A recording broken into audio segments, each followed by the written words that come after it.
The knocking is strong.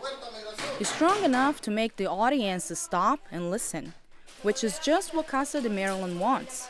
This workshop commemorates International Migrant Day, but it has a bigger purpose. About 100 people attended the workshop in Hyattsville, Maryland, where a brief training showed how they can protect themselves and their family during immigration raids or arrests.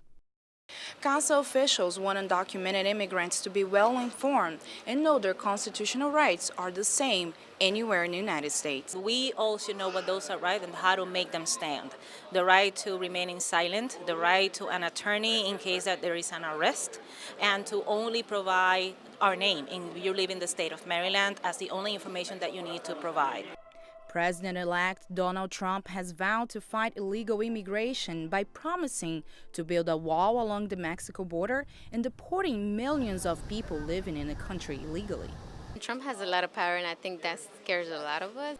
Maria Herrera is a recipient of the Deferred Action for Childhood Arrivals program, or DACA, President Barack Obama's executive order that protected millions of undocumented immigrants, known as Dreamers.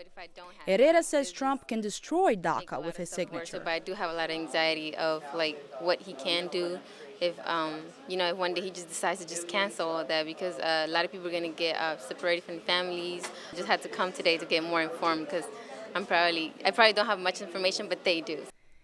Dan Stein is the president of the Federation for American Immigration Reform. He says he understands that it's not a happy time for people who are giving these benefits. But Stein says immigration is a civil benefit, and these workshops tend to make it difficult for authorities to enforce the law. What really these organizations are doing are trying to make it difficult for law enforcement to actually determine who has a right to be here and who doesn't, for the purposes of obstructing immigration law enforcement. While some are expecting a Trump crackdown, others say it's better to use this time to become well informed. This is my country. I was born here, but I was raised here. And every day I get up, this is familiar to me. I don't see any other place. So fear, not at all.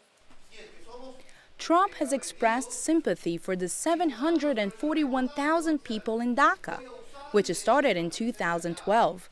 But he hasn't dismissed the idea of getting rid of it. Aline Barros, VOA News, Maryland.